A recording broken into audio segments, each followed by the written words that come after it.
Good evening, ladies and gentlemen. I'm meadsyreplays69. Welcome back to the channel. Now, today it is time. It's time. What is it time for? Now, unfortunately for you guys, this will probably be the last replay video I do for a while. And I'm talking maybe a month. About a month, maybe a little bit less, but at least 3 weeks. And that's because I've got a month off work, because the baby will be born any day now. So our baby is already late. He was due on Tuesday. By the time this video is released, we're looking at going to hospital on Friday, which should be tomorrow.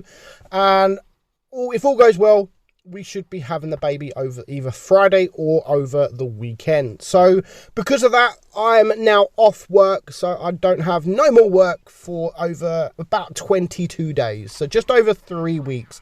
And because of that, I won't have any time really whatsoever to record any replays. I already have footage on the channel ready for release, which I pre-made. Basically, we're going to have a top 5 week and we're going to have a World of Dummy week as well. So the content will still be there. There may be the odd day or two without videos, but unfortunately for now, the replay videos won't be there. You can still send me your replays, guys, because even though we're having a baby, the baby sleeps a lot.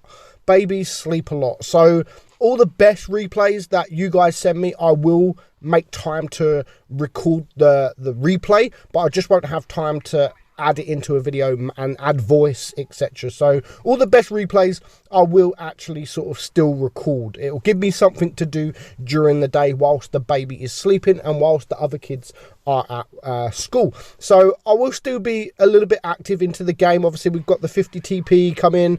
I want to do as much as I can with the clan to try and get that. So I will still be here. Just because we're going to have just because we're having a baby doesn't mean I'm going completely. I will still be around, but just a bit less. And any free time that I do have, I will probably either be recording the replays that I need for footage, or I'll just be going to have a few games on Blitz, just to have a little bit of fun. So yeah, so we're going to have not 2 replays for you today, because it's my last one. We're going to have 3 replays for you today. And the first up, half of the battle is already gone, but we are watching Aonan. Yeah, whoever that is, and driving the FV4005. Now, this tank is good. It got a buff, and it's take away the equipment or the provisions, etc. It's not a great tank.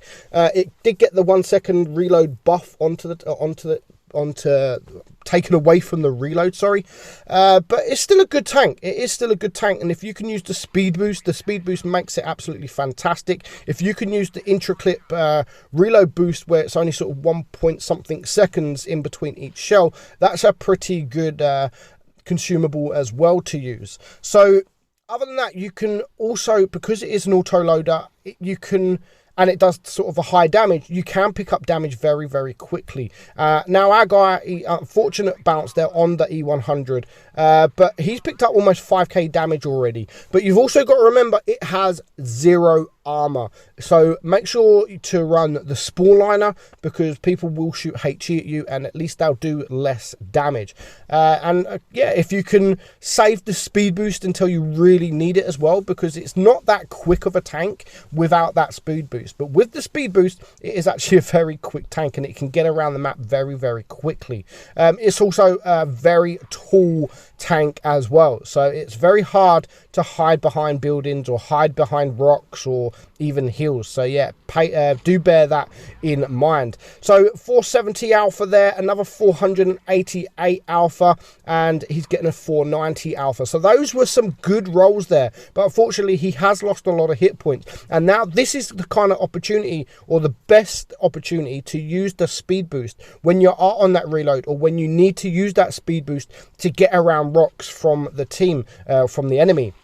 Those are the good sort of times to use that speed boost. So now he's on 2 kills, 6.4k damage with just this Jaegeru left alive. And this Jaegeru is in the open. As you can see, he's in the open. So the T62A is on the right side, and our guy is just saying to him, like, just stay alive. Now, I was actually surprised to see him. I thought he was going to go all the way around, sort of all the way around there, and then come up behind him. But he's at the side of him for now.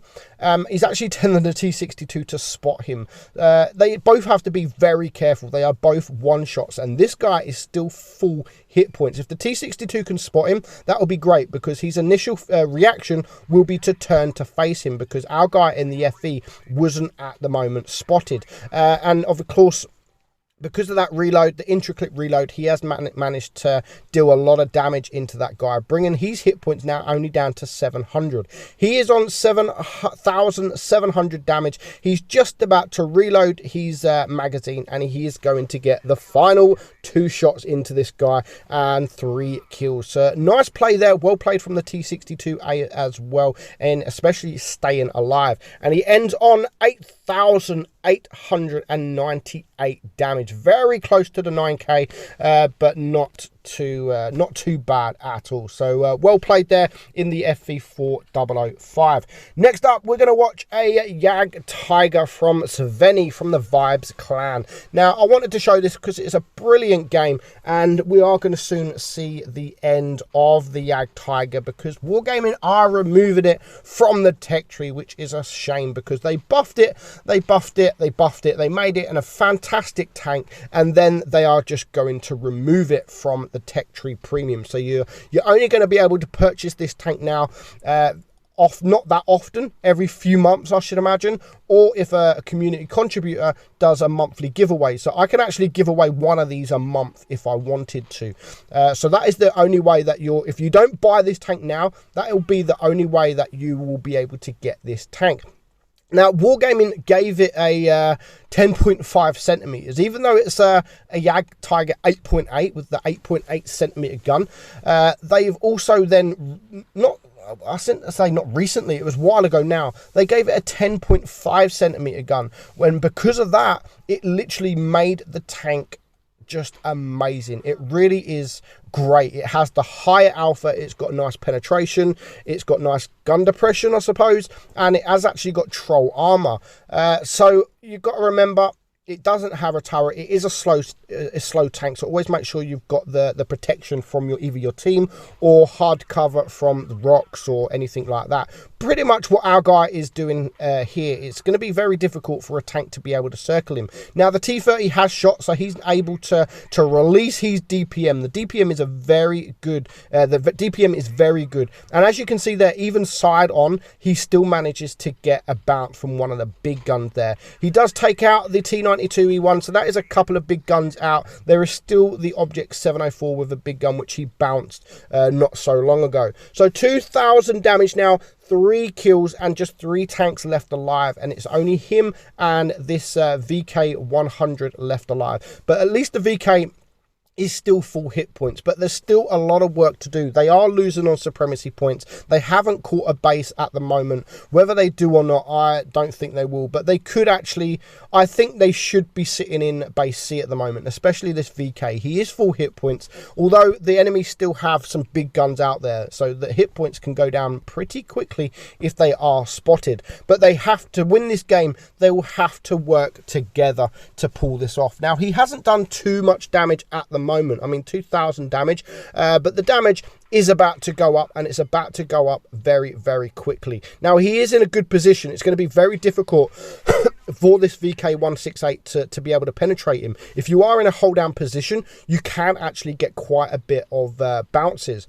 And as you can see there, he bounced a shot from the Lerva. Now he has to pay attention because he has one tank to the right, one tank to the left, and one tank in front of him. So he is going to go for the most dangerous tank, and of course that is the Object 704. He's always looking around. You can see I'm not doing that movement of the camera. He's always looking around whether he'll be safe and just generally looking if he can cross without getting shot. Now he is going to get around the Object 704, and the best thing at the moment, the Object 704 isn't looking at him. He is looking at the VK. So now he has shot. He should be able to reload twice before this Object 704 has reloaded, and they do manage to take him out. So that is the most dangerous target out of the game at the moment, but they are still losing on supremacy points. At least they have managed to catch the base C, so it's not going to go up dramatically. The enemy's hit supremacy points is not going to go up dramatic.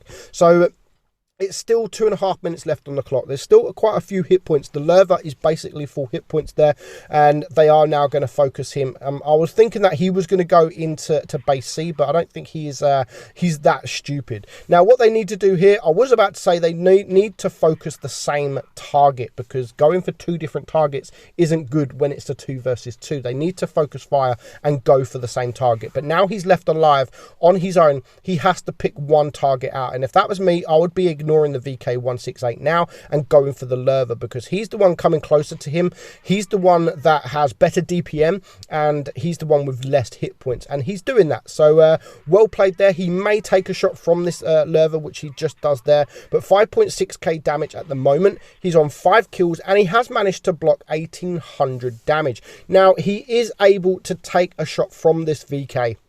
The VK has a long reload, sorry. So if he's able to hold down just like he is now and get the odd shot in before he takes that shot, that would be absolutely brilliant. And now the VK has just gone balls deep, and he's just rushing in. So even if he shoots him now, he'll be able to reload this shell and the next shell before the VK has reloaded his next shell. But he gets the bounce, and before you know it, it is game over. So almost 7,000 damage done there, 2,200 block damage, and he gets 6 kills. Absolutely amazing. That was the tank's birthday as well, so we got times 5, 15,000 XP there. So with a nice amount of credits, 158,000 credits, 2,000 base XP for a tier 8 tank is absolutely amazing. So thank you, Saveni, for sending me that replay in. And last up, we're going to show you a good friend of mine with a Hall of Fame game in the Challenger. This is a tank that got buffed, and again, it's not bad of a tank. I would definitely look at rushing the tank to get to the Charioteer, because the Charioteer is just an amazing tank. But since Wargaming buffed this tank, is actually not too bad. Hasn't got no armor, but it has got quite nice DPM. It's got a nice alpha, it's got nice gun depression, it's quite a quick tank as well. And if played correctly, it is actually not bad of a tank. But you don't really see this tank doing well because of the players that are playing it. But our guy Josh here, I'm a bug. Very good friend of the channel. Been a friend with him he's from NA, but been a friend of him for quite a few years now. So he often sends me replays, like every other day. He sends me a few replays. So it's good to feature him in an OP replay, especially the last OP replay that we're going to have on the channel for a while. Now again, this tank has no armor, so a Vindicator coming from the side, you really don't want to be in the way of that guy. So he needs to take him out as ASAP, as soon as possible. And now he has shot, he is able just to take him out for his first kill. So 1,200 damage now. I was thinking, okay, it's good that he's not running away. He's actually looking at staying and fighting, but his team kind of run away, but they're still coming back. The Comet is coming back here. Now, what does he do? Do you stay and fight these two guys, or do you go down and help the guys at the bottom? Now, me personally will stay and fight these guys here, the Black Prince and the SU. The SU is a pretty decent tank, and of course the Black Prince is a bit overpowered, a crazy DPM. So both of these tanks are actually really good tanks to clear, but they have just found an ARL that is kind of sitting in spawn, and now he's just gonna have to back up. But you can see there's 3 tanks here against 3 tanks on the enemy team, and every single one of our guys here are all focusing 3 different tanks. They need to start focusing the same tank. I would ignore the ARL for now. He's not dangerous. However, he can get behind this Black Prince and deal a lot of damage along with the Comet. Now the Comet is going to die very soon, or he should be dying with 16 HP. The Black Prince is not an easy tank to circle, to be honest.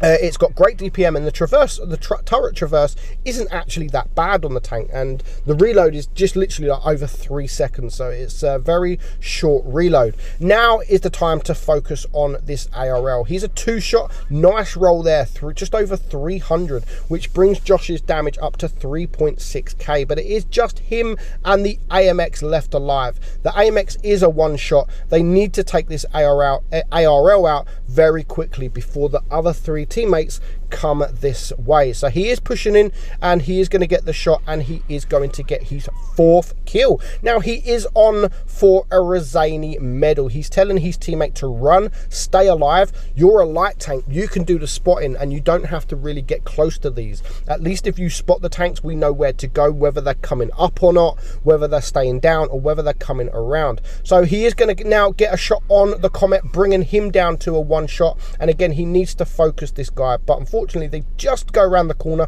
so they can't really focus these guys at the moment. So staying up is the right choice. Don't go down. They have the higher ground, but if the enemy are going to start capping, they will actually have to do something. But at the moment, with the 2 tanks around the cap area, they know now that the Churchill Mark 6 should be around this side of the map all on his own. So whilst they are capping, or at least one of them is capping, I would be rushing this Churchill. It's not the greatest of tanks, and he doesn't have high DPM, and he doesn't have that many hit points as well. So just a couple more shots to clear this guy. Doesn't look like the smartest of players, but that was an unfortunate bounce there. Luckily the Churchill missed his shot, and this is where he's going to use that speed boost, use the mobility of the tank, and you can just see here how good the mobility is. He is able to well, he bounces a side shot there, which is very troll. Now the AMX has done the right thing here and gone to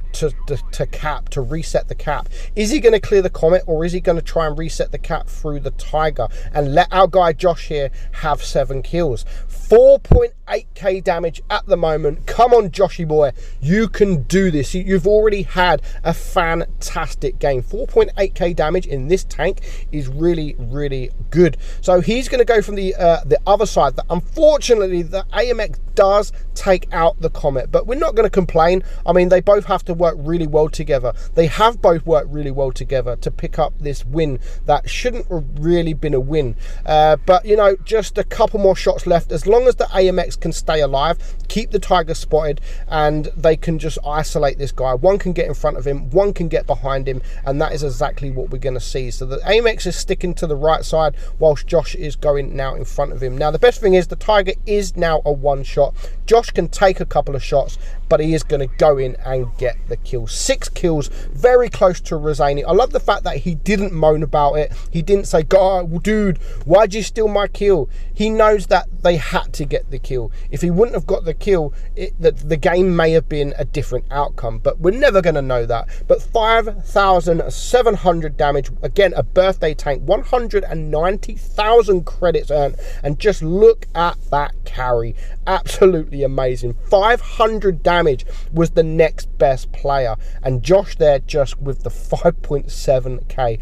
Absolutely amazing. This wasn't newbie matchmaking either. This was the proper matchmaking, and currently that is #1 in the Hall of Fame for the highest damage done with this tank. So I hope you guys enjoyed it. I hope you guys stay safe. Again, keep sending me your replays. Just because I'm not going to be doing hold my beer replay videos, OP replays for a while, I will still be looking for replays for future videos. So do still send me them, and if there's any outstanding replays, then of course I will pre-record it ready for when I do come back.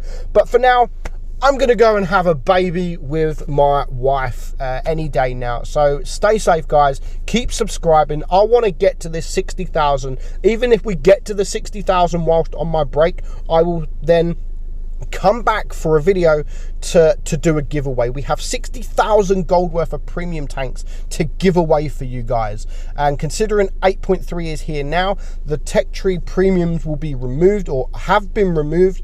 This might be your only opportunity to get these tanks, so get subscribing. We are nearly at 59,000 subscribers, so 1,000 subscribers to go. We can do this. Thank you everybody for your support and your nice messages, your well wishes, and I will see you all very soon. Bye bye.